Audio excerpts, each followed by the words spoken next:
सत साहिब सतगुरुदेव की जय। बंदी छोड़ कबीर साहिब जी की जय। बंदी छोड़ गरीबदास जी महाराज जी की जय। स्वामी राम देवानंद जी गुरु महाराज जी की जय हो।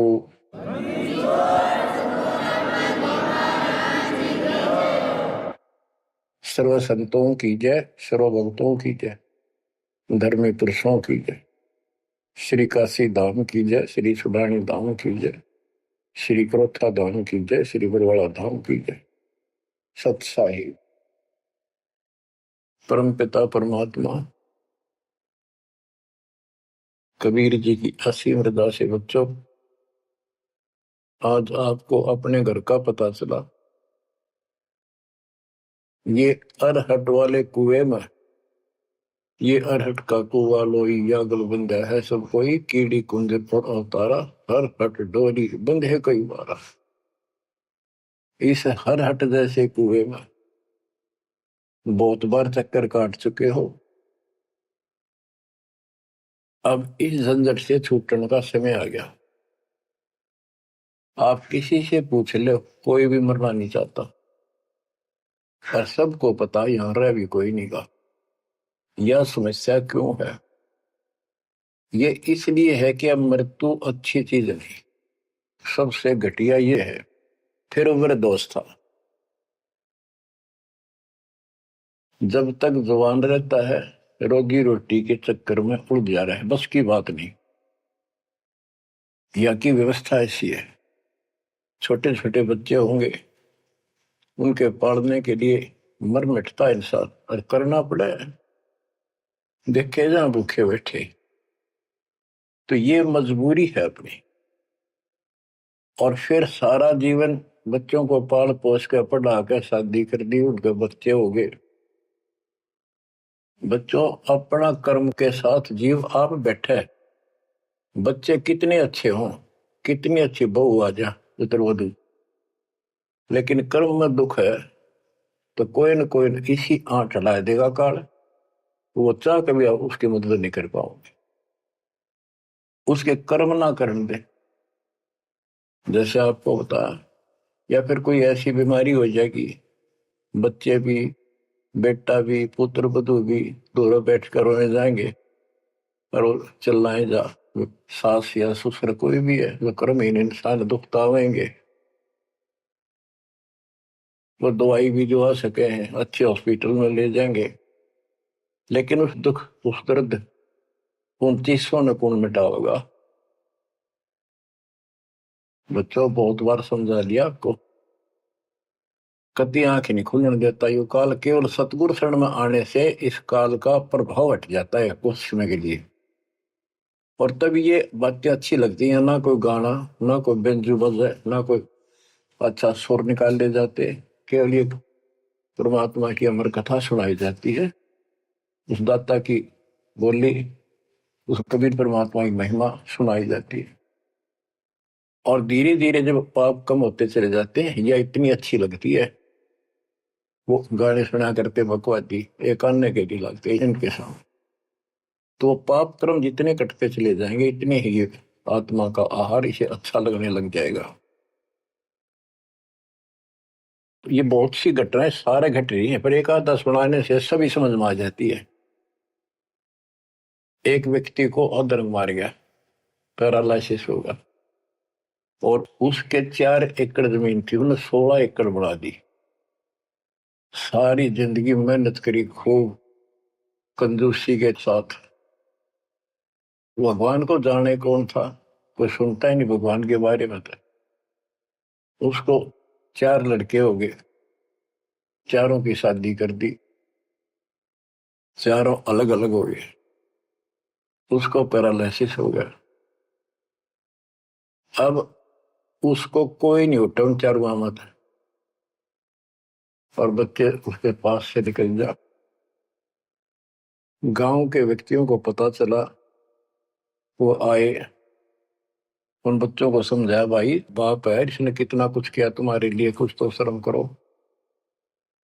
तो एक ने शर्म के मारे कुछ 10-5 दिन की सेवा फिर छोड़ दी। फिर उनके रिश्तेदार बुलाए, पंचायत हुई, रिश्तेदारों ने ये कर दिया भाई इसके 16 किले ने 5 हिस्सा में बांट दो। तो 3 एकड़ जमीन तो इसका हुआ है, इसको दो, 3 किले इसके छोड़ दो, और जो इसकी सेवा करेगा वो लो। तो छोटे वाले की पत्नी बोली जी हम ले लेंगे, हम संभालेंगे। वो लालच में वो बला ले ली, बला हो जाती है ये क्रमहीन इंसान, और 1 महीने बाद से फिर छोड़ दी। फिर गांव के व्यक्ति आए, मेरा भाई क्यों नहीं संभालते तुम? वो बोलिए किले भी ले लो, मारो बस का तुम सबके बीच में। तो गांव के लोगों ने एक नौकर किया, 3 एकड़ जमीन में से उसका जो खर्चा वर्ता उसको ध्यान लगे। तो जब वो पंचायत हो रही थी, बताओ था एक आदमी, और हमने देखा कई जगह ऐसी घटना घटी। तो जब वो पंचायत में आ रहे थे, रिश्तेदार आ रहे थे, वो खाट में पड़ा पड़ा नाड़ नाड़ हल्ला है, और पोता आ गया उसका। उस पोता ने इतनी दूर खड़ा था वो, 5-7 फुट, नो करा नाड़ का नहीं, अकबर आजा आजा लाट कर भाई नो, नाड़ नाड़ लर्ज किन्नो दिखा कर मैं इससे प्यार करना चाहता हूँ, और वो दूर बात। तो वहां बैठे उपस्थित व्यक्ति बोले इन बेटा ने तक कर दी इतनी छोटी मालस, इन पोते ही कसर रह रही है, ये करेंगे। तो यहाँ अध्यात्म ज्ञान आता है। जो काम करण का था कर्म इन वो तो करया कोई नहीं, जिसका दुख भी टला हो, बेटा बेटी पुत्र वो दूर सब न अच्छा लगा हो। तो बच्चों यू काम करण का है, यह सबके साथ बढ़ जाएगी जाए, भगवान की शरण में नहीं रहता। 3 बातों को देखकर दास को और अधिक दृढ़ता लगी, भगवान के प्रति तड़पने लग गया कि सचमुच तो पहले देखा है सब बता, और भी सामान्य बातें देखी ना, बीमार हो तो भी माता पिता बैठे बैठे देखे जा, और वस्तु के लिए पुकारे जा, कोई सुनने तैयार नहीं था। कबीर साहब कहते बूढ़ा होकर पड़े खाट में, सुने बचन खारे, कड़वी बात सुना करेगा, और कुत्ते था उनका भी सुख को नहीं, ये छाती फूकड़ आ रही। पुत्र वधु कह के गई बूढ़ा बुढ़िया ने के ध्यान रखियो को कुत्ता बिल्ली ना बढ़ जाए अंदर। अब वो ध्यान रखे तुम्हें दिखे कुछ ना दिखे, और दोस्त आंख लागी, कुत्ता बढ़कर उसकी लस्सी दूसरी गिरा गया। वो पानी लेकर आई तो उन्होंने कहा तेरा इतना भी सुख कौन, तो कुत्ते ने रोक दो, छाती फूक दी तुमने मेरी। तो परमात्मा कहे फिर ये एक वचन सुनोगे तुम, ये कथा सुनने को मिलेगी अमर कथा तुम्हारे को।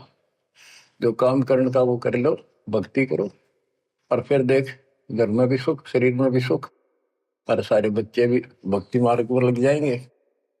बच्चे सत्संग में जाएंगे, उनके मन दया पैदा होगी, भगवान का डर होगा, उनको अपने कर्तव्य का ज्ञान होगा कि माता पिता की भी सेवा करनी चाहिए, इन्ना में पाला पोसा है, दया बनती है अंदर इस ज्ञान से। तो बच्चों इस भक्ति इस सत्संग के बिना इंसान ऐसे जड़े ढोकर मर जाता है, और जब तक ये ज्ञान नहीं होता वो काम हमने सबसे उत्तम और बस इतना ही ठीक, वो अच्छा लग रहा था। तो यहाँ कबीर साहब कहते सतगुरु के उपदेश का सुनिया एक विचार, जय सतगुरु मिलते नहीं फिर जाते यम द्वार। वो दुख और आगे देखो, मृत्यु के बाद यम के दूत घसीट के ले जाएंगे धर्मराय के उस न्यायाधीश के दरबार में, फिर उनका फैसला होगा इसको नरक में डालो, इतने वर्ष, इतने दिन, इतनी घड़ी कैलकुलेटेड होते होंगे। यम के दूत उनको लेकर चलते तोड़ के तोड़ने क्यों, 1 लाख का हिसाब हो डेली, दे लट्ठा दे लट्ठा। वो नरक से वापस भाजे, उनका लठ मारे भाले ठोकर, जबरदस्ती लात मार के ठोकर मार के नरक में गिरे। कहते नरक द्वार में दूत सफर करते क्या चातान, उन तक वो ना छूटता करता चारों खानी। नरक भोग का फिर 4 खानी में भरमता, कुत्ते गधे शोर बनता, और कभी ना लगता पार। सो फेरा सब मिट गया मेरे सतगुरु के उपकार। बच्चों समझ लो इन बातों को और देखो मालिक की दया। ये बातें कदे हमने दादे परदादा पर भी ना सुनी, माता पिता से नहीं सुनी। उसकी दया विदाता की। और आज ये अच्छी लगे और बात एक भी अच्छी नहीं लगती। वो तो बेतुकी बातें हैं। थोड़ी देर बातें करनी पड़ती है इधर उधर की, 2 मिनट बाद में सोचा ही जा तो जा अपना परमात्मा ने याद करे। तो यह लगन अलग से लगेगी, इस सत्संग से लगेगी। और भक्ति सुमन दान करोगे या सेवा, ये सारे मिलकर आपको निर्मल करेंगे। आपको हर तरह से शक्ति आत्मा को मिलेगी। भोजन खाते हैं तो उसमें सभी प्रोटीन सब प्रकार के खाने होते हैं, तभी स्वस्थ शरीर रहता है। इस प्रकार हमने सेवा भी जिसी बने, सुमन भी, दान भी, ये करना पड़ेगा। और मर्यादा का निर्वाह परहेज भी रखने पड़ेंगे, तभी आत्मा स्वस्थ होगी, मोक्ष प्राप्ति योग्य होगी। बच्चों धन है आपके माता पिता जिनसे जन्म हुआ। आपकी किस्मत को अगर व्याख्यान करने लगो, आपकी किस्मत का वर्णन करूं, कोई शब्द नहीं दास के पास। इतनी अच्छी किस्मत लेकर जन्मे हो तुम। आपका मनुष्य जीवन इस समय, मनुष्य जीवन के बाद फिर आपको शरण मिल गई। गजब अजब बात यह है कि आपको शरण मिल गई। आप देखो नाम लेने तो पहले आप किस स्थिति में थे, क्या करा करते, सारा दिन कोहरे डले डोला करते और मजदूर, काल के मजदूर थे, बस पेट के मजदूर, बाचे बाचे अंडा थे। कोई भी अच्छा काम चाह कर भी नहीं कर पावा थे। आत्मा भी अच्छी थी, था आपकी नर्म भी थे, दया थी, भाव था, सारा था, भगवान की चाह भी थी, पर ऊपर सी थी, काम चलाऊ सा था। और नाम लेने से पहले जब आपने स्टार्ट किया इस मार्ग को, देख मन कितनी बगावत करे था। ये कैसे हो सकता है, ऐसे कैसे हो सकता है, हमने तो ये पूजा की, हमने ये देखा, ये सुना। तो काल ने परमात्मा से पहले कहा था कि तुम्हारा जो हंस जाओगा ज्ञान बताने के लिए, उससे पहले कहते देवी देव धाम पदुआओ, तीर्थ व्रत और ये झूठे जब तब मन लाओ। इस तरह की सारी शास्त्र साधना से इनको इतना मूर्ख बना दूंगा कि कोई भी उसके ज्ञान को सुनेगा नहीं। जाओ योग जीत संसारा, जीव न माने कहा तुम्हारा, जीव तुम्हारा कहा न माने, हमारी ओर हो बात बखाने। हमारी ओर होकर बात विवाद करेंगे तुम्हारे साथ। बच्चों इन बातों को याद रखो। इस जीवन की सफलता है कि इसमें परमात्मा प्राप्ति हो। आप इसके निकट आ चुके हो। आपने जो भक्ति स्टार्ट करी, आपकी यही दशा थी। कति मन मान कर राजी नहीं था। और उस दाता देखो अपने बच्चों को कैसे कैसे कैसे कोई न कोई भेज के अपना बहन भाई रह रह के कथा सुनाई। कभी अच्छी लगी, कभी ना लगी, धीरे धीरे पाप कटते गए, सुनते चले गए। कहते सो सब सिदर मैं करूं अपने जन के काज, हरनक से पूजो मार दो नरसिंह दर के साज। इब्राहिम सुल्तान के साथ कितने खाड़े कर दिए, कितना पीछे पड़ गया जाता अपने बच्चे को नरक से निकालने के लिए। यही दशा अपनी थी। उस दाता ने कोई न कोई कारण बना के अपने को राह दिखाया है। हरे बच्चों समझो इस मार्ग को, क्योंकि ये कथा जो सारी सुनाई जाती है, ये आत्मा को सहारा देती है। ये आत्मा बहुत सतर्क हो जाती है, इन पर सब पर विचार करती है, तब इस मन को साइड कर देती है कि बस बहुत हो लिया। आप देखो क्या हाल है, कल न पशु बन जाओगे और पहले बेरा ने कितनी बार बन लिए। तो परमात्मा आपको बहुत लंबे समय से तैयार करते करते करते करते आ रहे, और आप भी लगे रहे। जैसे भी जितना दाव लगा जिस जन्म में आप कर गए, फिर काल का प्रभाव ज्यादा था, नहीं पार बसाई छूट गया मार्ग। जो गुरुद्रोही हो जाते हैं ना, वो सदा के लिए खत्म हो जाते हैं। वो तो अरबों खरबों वर्षों तक धक्के खाओगे। आप विमुख होते रहे, जैसे राबिया विमुख हुई। स्टार्ट वहां से नहीं था उसका, बहुत पीछे से था, लेकिन भक्ति की चाह बनी रही बनी रही, दाता फिर मिलते रही। परमात्मा कबीर साहब कहते हैं, मेल अठेले जाइयो, तीर्थ धाम पर भटकियो, मेले बड़ा मिलाप, पत्थर पानी पूजते हैं, कोई साधु संत मिल जाओ। जब तक भगवान नहीं मिला तब तक ये आस्था भी बनी रहनी चाहिए। इसलिए परमात्मा कुछ लोगों को दूंगा, संस्कार तो निकाह होता है, कोई मत्था टेक के कितने जाके, पर कुदरती वो संस्कार आ जाता, उसकी आस्था बनी रहती है वहां पर, तो भगवान में चाह बनी रही। कई नरसिंह बन के इसने आना पड़ा, निकाल ने तो मस्तरवा दिया था, प्रहलाद भगत की आस्था खत्म हो जाती, दाता रक्षा नहीं करते, सारे समाज में आस्था खत्म हो जाती मनुष्य जीवन में, कि भगवान है ही नहीं करे। अरीसा दिखा दिया, भगवान आज तक याद है भगवान है, इसलिए हमारी चाह बनी रही परमात्मा के प्रति। तो बच्चा परमात्मा की असीम रजा आपके ऊपर। परमात्मा 600 साल पहले हमें राह दिखाने लगे थे, और उसी समय से आज तक बीच में अपने संत गरीबदास जी को बीच में मिले, इस भक्ति को फिर से जीवित करके, इस अध्यात्म ज्ञान को फिर से कभी खम्भ रूप गे, इनके माध्यम ये यथार्थ ज्ञान देख। और 300 साल से अमर ग्रंथ यहाँ पढ़ा करते थे गरीबदासी, गरीबदास के 12वें पंथ वाले। मेरे गुरुदेव के अतिरिक्त किसी के पल्ला नहीं पड़ा, उन्होंने दास को दिया ये खजाना, उसके बाद गहनता से इसका अध्ययन किया, आशीर्वाद उनका रहा। आज ये खजाना खोल दिया, गुरुदेव का आशीर्वाद, कबीर साहब का वचन, 5505 कलयुग बीत चुका, तो ये खेल तो होना ही था। और या गंगा आएगी, मोक्ष करने वाली असली गंगा ये है सत्संग। इसमें जो स्नान करेंगे, सत्संग सुनेंगे, मोक्ष तो इन आत्माओं का होगा। अब्राहिम सुल्तान को कैसे निकाला, उसके कोरडे तक खाए मालिक ने अपने बच्चे के, बता के लागत था, क्या नाता था उससे। अब यहां विचार कर लो, उसका हमारे से क्या नाता है, कितना गहन नाता है। वो हमारा पिता है, वही हमारी माँ है।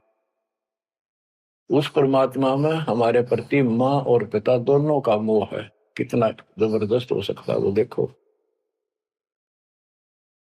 तुम अपनी गलती से फंस गए, पर वो बैठा उस पर भी नहीं जाता खाली, कि कुछ तो निकालो काल के जाल से। आप आंख खोलो, इस मार्ग को दृढ़ता से ग्रहण करो, बच्चों वाली बातें छोड़ दो, सारा संसार एक तरफ हो जाए, आपने एक तरफ होना पड़ेगा। जैसे मीराबाई को कहा उसकी मां ने, सत्संग में जाना मेरा छोड़ दे, आए मारी लोग कर तकरार, सत्संग में जाना मेरा छोड़ दे, सत्संग में जाना मेरा ना छूटे,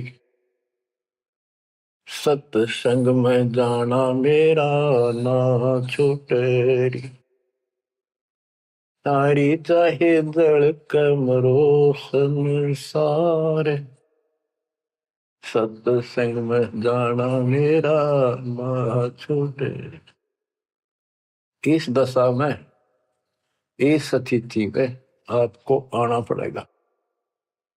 ये संसार साथ नहीं जाएगा, ये संसारिक व्यवहार आपका कति काम नहीं आऊगा। ठीक है, बेशर्म होना भी नहीं, जितना हम समाज में सहयोग कर सकते उस तरफ में रहना पड़ेगा। प्यार दें सबको, नमस्कार करें, बड़े छोटे की कदर करें, अच्छा व्यवहार करें, हेल्प करें, लेकिन जहां अपने भक्ति में बाधा हो उसका नमस्कार करे, हाथ जोड़ लें दूर थे। बच्चों, गरीबदास जी ने बताया है, गोरख से ज्ञानी गणे और सुखदेव दती जिहान, सीता सी गो भारिया संत दूर स्थान।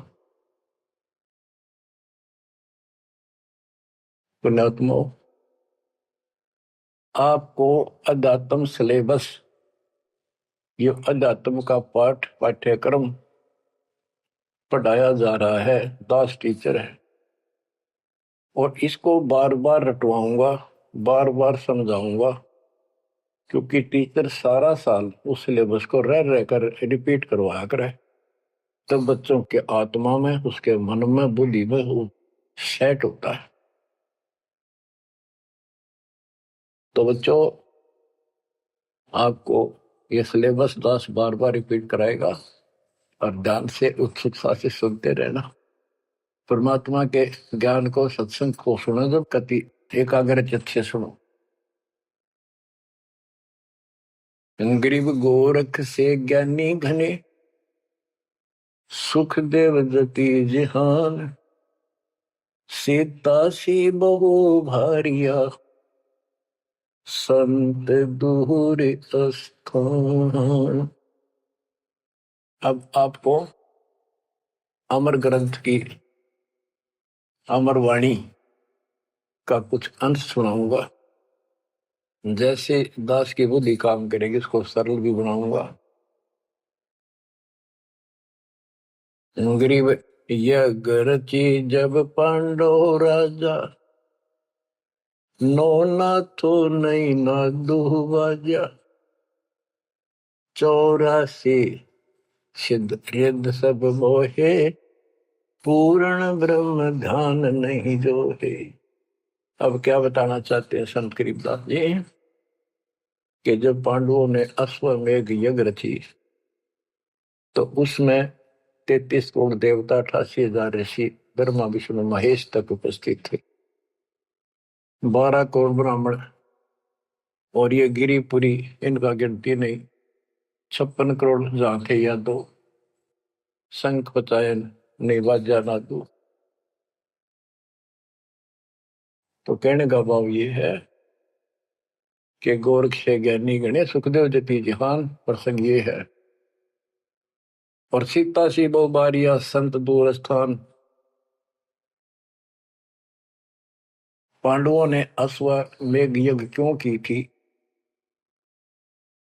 श्री कृष्ण जी जो उनके गुरु थे, त्रिलोकीनाथ विष्णु अवतार, उन्होंने बताया था कि तुमने, क्योंकि युधिष्ठिर जी को भयंकर स्वप्न आने लगे, बेचैनी होगी, भूख गई, रात की नींद गई, वैद्यों से इलाज करा लिया, कोई आराम नहीं हुआ।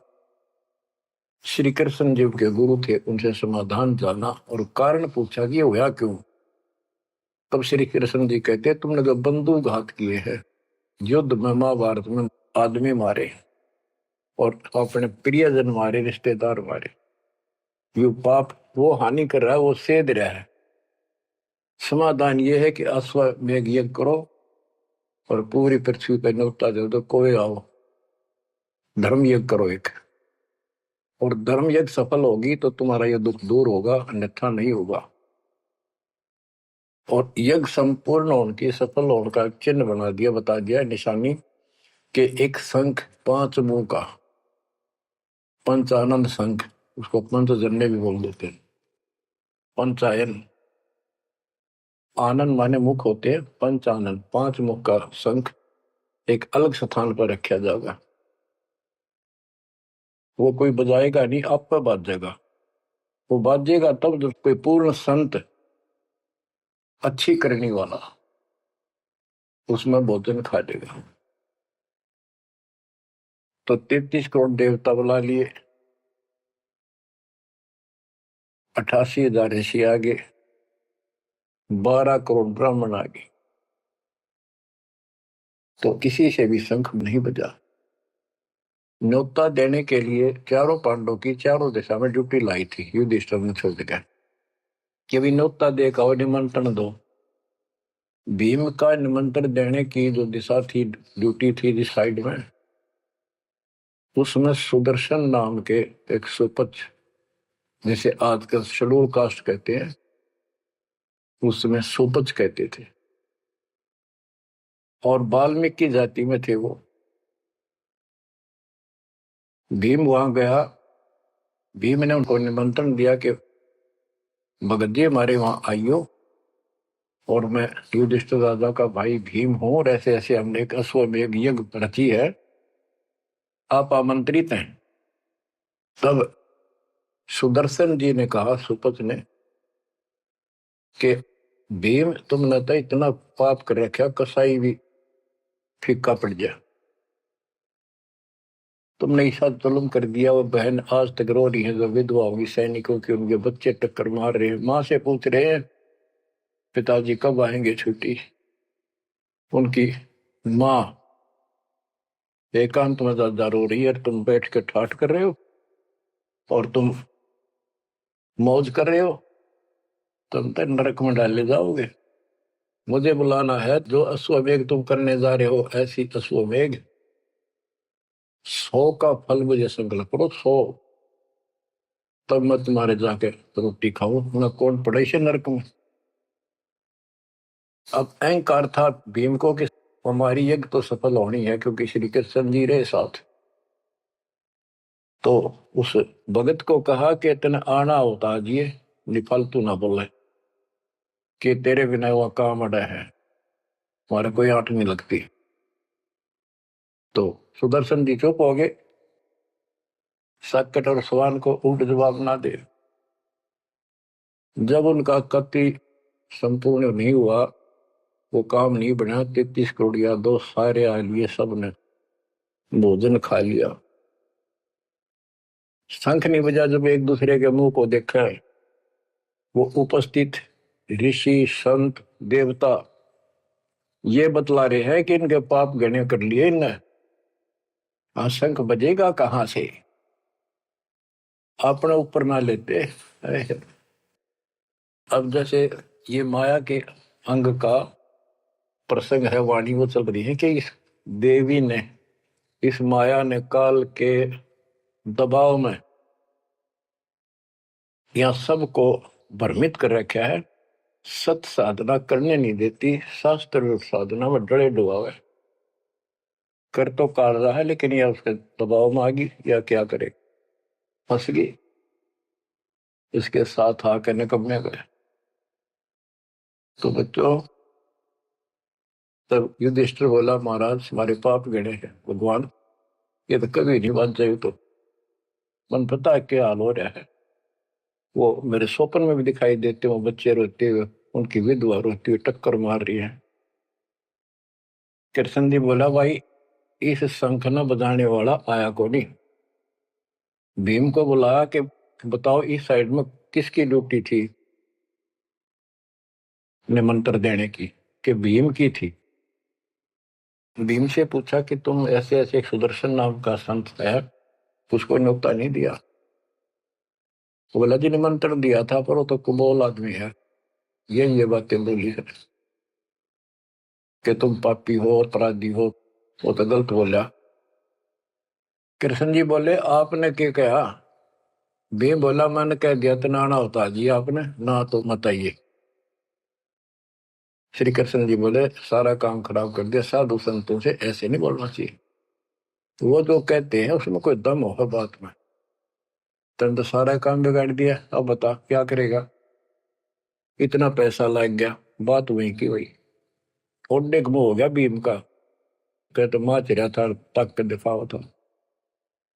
श्री कृष्ण जी बोले, बैठ साले, रथ तैयार करो।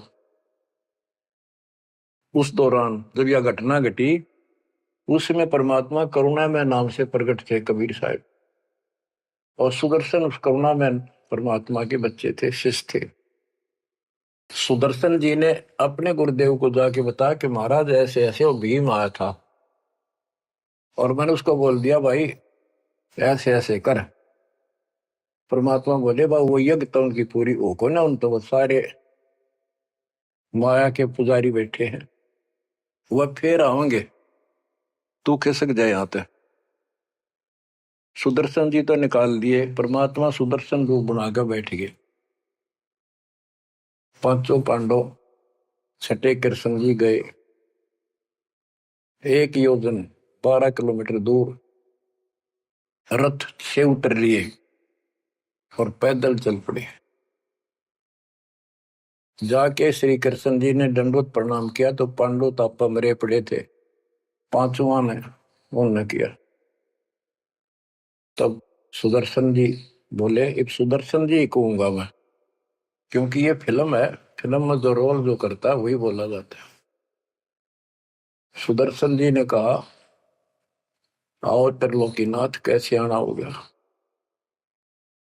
श्री कृष्ण जी बोले, हे सृजनहार, हे सारी सृष्टि के रचनहार, आप जानी जान हो, ये पांडव है और ऐसे ऐसे अश्वमेघ यज्ञ की है, वो आपके बिना संपूर्ण नहीं हो सकती। आप दया करो और भीम की गलती को माफ करो। सुदर्शन जी बोले, भाई मैंने जो शर्त रखी थी वह पूरी कर दो। भीम ने पूछ लो क्या शर्त थी मेरी, वो जी पता हमारे को। तो श्री कृष्ण जी ने कहा कि संत मरण को ऊंचा लियो, तज माया अभिमान, जो जो कदम आगे रखे, सो सो यज्ञ समान। ये देख लो, किसी में इतना भी अहंकार नहीं है। आज ये कति टूटे पड़े हैं, सारा खर्च हो लिया पैसा, बात वही खड़ी है। और वहां से लेकर यहाँ तक हम आए हैं, जितने हमारे कदम बढ़ते हैं वो सौ यज्ञ समान, वो एक कदम एक यज्ञ के समान है। अपनी सौ रख लो, बाकी हमारी जोड़ी में डाल दो, हमारा भी कल्याण हो। यानी आदिन्य का भाव संत के सामने होना चाहिए। संत के साथ भगवान होता है, भगवान को अहंकार कभी पसंद नहीं। तब साधु भूखा भाव का, धन का भूखा ना, ना किसी में माँ का भूखा। उससे पहले जब पहली बार यो भीम गया था तो निमंत्रण देने, एक तालाब में नहा आया था और उसमें खूब गोते मर मर नहाया, पैर भी नहीं टिके थे। सुदर्शन जी बोले कि भीम, यह मेरी माला तार के दिए खुट्टी पर था। भीम चला, खुट्टी पर हुआ, माला सुमरनी तारम लग गया। उस पर उतरी नहीं, टस से मस नहीं हुई, पसीने आ गए। जब सुदर्शन जी बोले, भीम उधर बड़ी डींग मारा था कि युद्ध नहीं जीता जाता, एक का मारू था 10 मरे थे।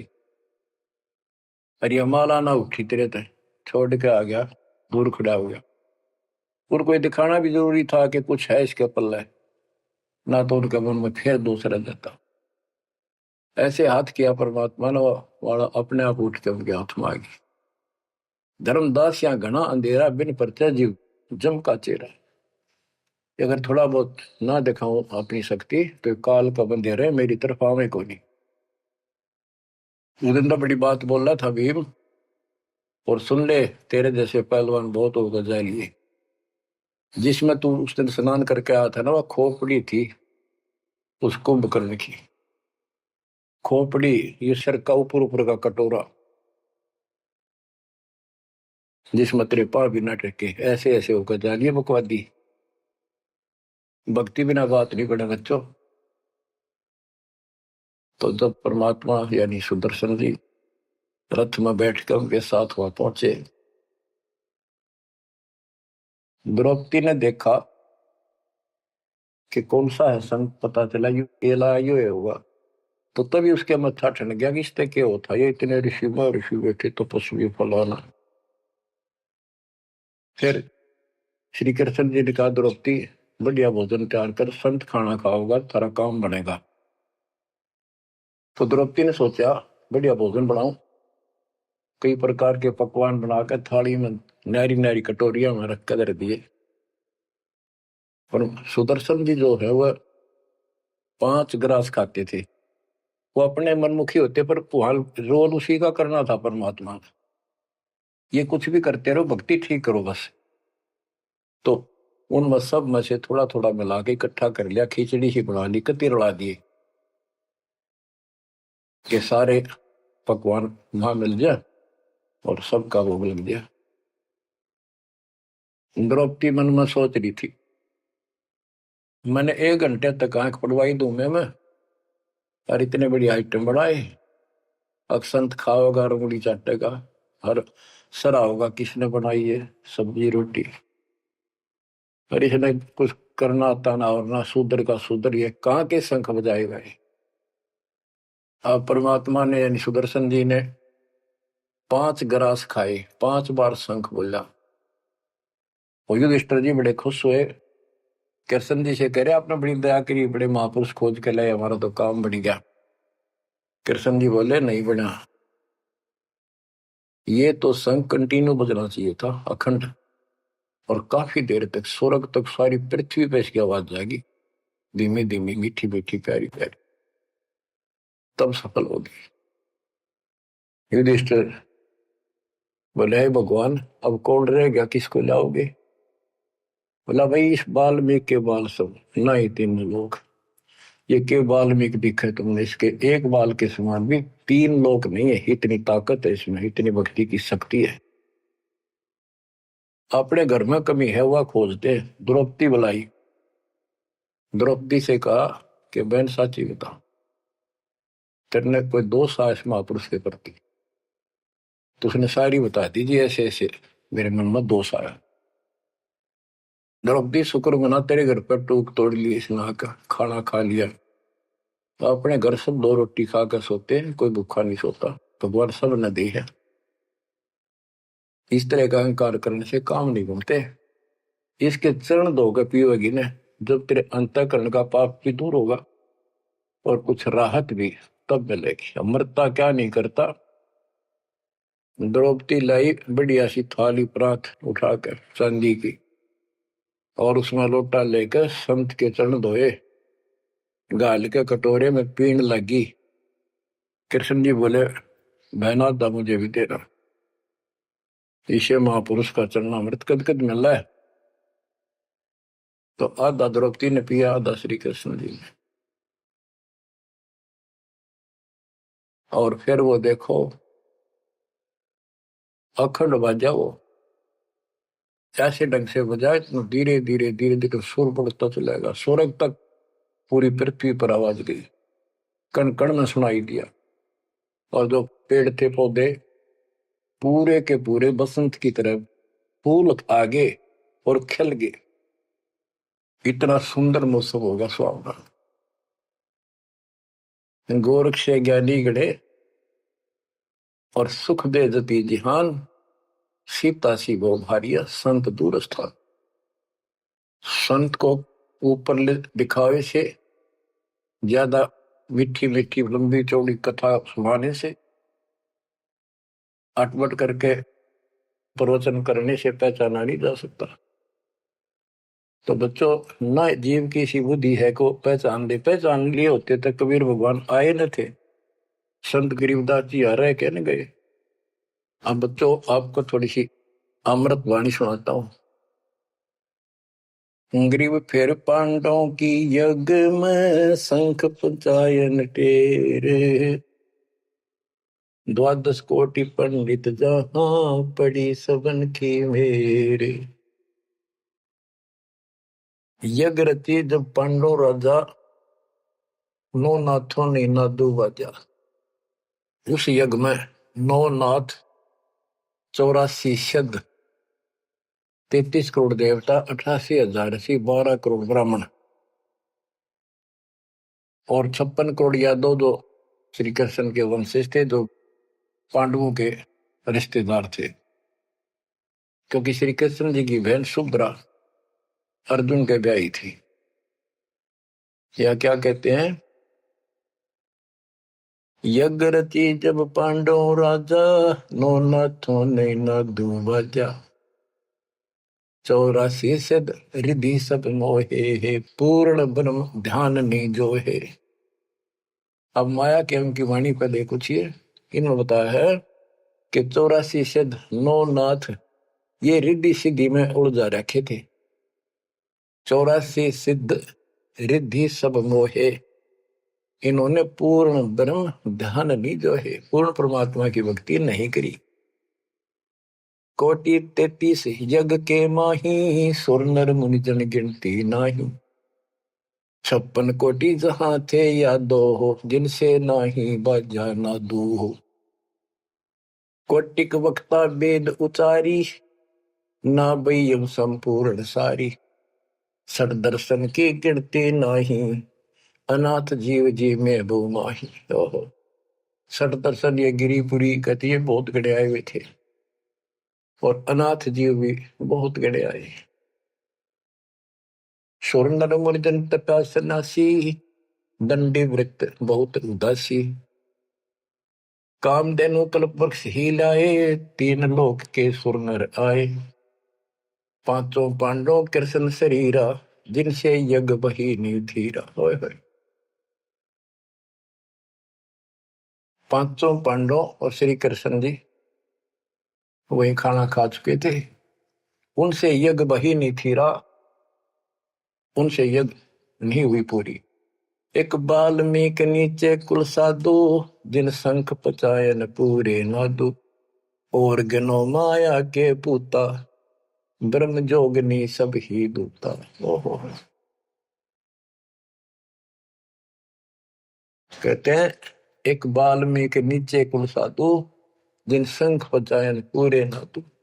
ये और गनो माया के पूता, ये औरतें माया के भ्रमित है, माया सिद्धि प्राप्त करके लोगों को प्रदर्शन करना, ये भी माया जाल। या महिमा पागी न इनमें खेल लेंगे, खिलौने से या माया ये देवी न उलझा रखे काल के दबाव। कहते हैं और गनो माया के पूता, ब्रह्म जोगिनी सब ही दूता। आप क्या बताते हैं? गिरि 5 पांडव संग हैं, और 6 कृष्ण मुरार। चलिए हमारी यज्ञ में हे समर्थ सिरजनहार। अब श्री कृष्ण जी भी तो 3 लोक के मालिक हैं, पिछले संस्कारी हंस है। परमात्मा ने उनको सद्बुद्धि दी, उनकी दिव्य दृष्टि खोली कुछ समय के लिए, तो उनको भगवान दिखाई दे था।